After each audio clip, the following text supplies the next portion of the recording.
Hi, it's Tim Hagan from Progress Coaching, and welcome to another episode for the Coaching Conversations podcast.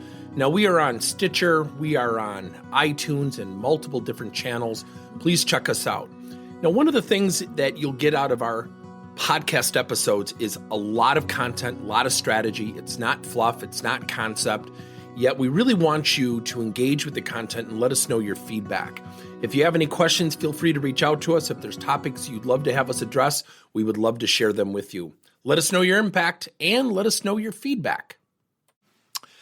You know, one of the secret sauces in this whole thing with our industry right now might actually be assessments. Now, that's not new. It's not revolutionary. And I'm kind of getting to a hidden agenda, everybody. So just give me a little bit of latitude.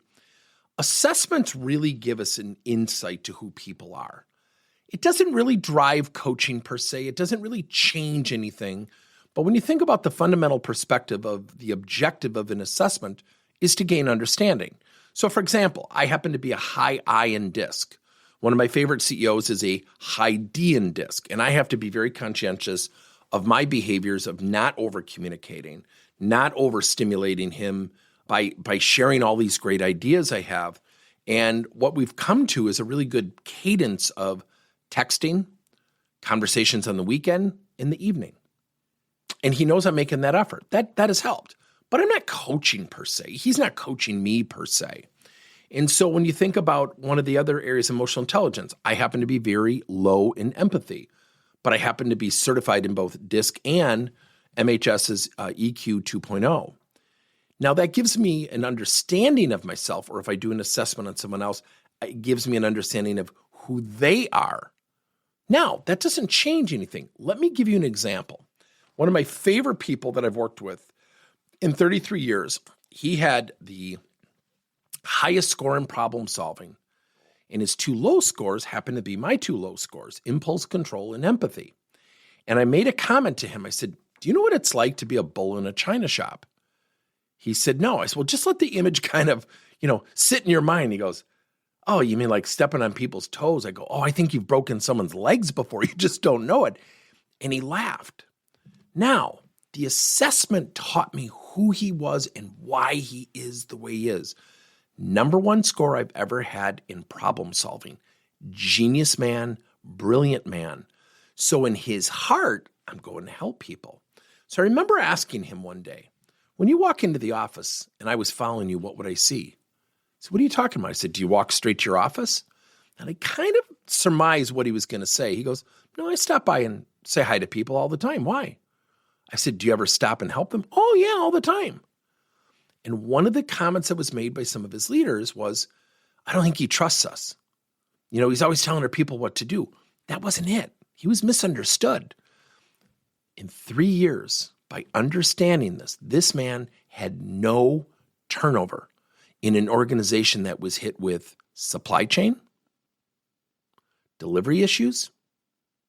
They went to a new ERP system, all within about a 4-year time span. Did not have one turnover. It's brilliant. So what we did is we took the assessment and we took that understanding and crafted a coaching strategy. Now, here's my hidden agenda.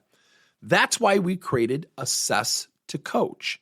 The word assess, the number 2, coach.com. The website is live. It's not functional yet. But what we're doing is we're taking industry assessments. We've built our own proprietary assessments.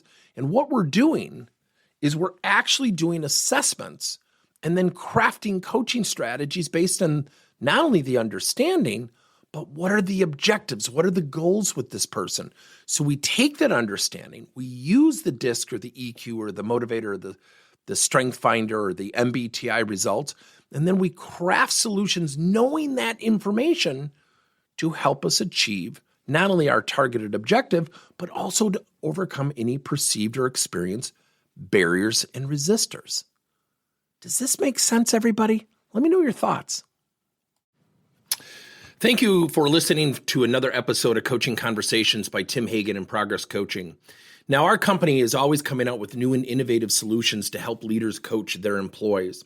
And recently, we just created a new service called Coach to You, where leaders can pick and choose topics and assign 7 to 21 day programs for employees to learn and, more importantly, apply actions and then reflect and share what they're going to do going forward as a result of the learning. It's called Coach to You. We're literally bringing coaching to your employees. If you're intrigued, we'll have a link in each one of our episodes where you can get more information. And again, thank you so much for listening to another episode.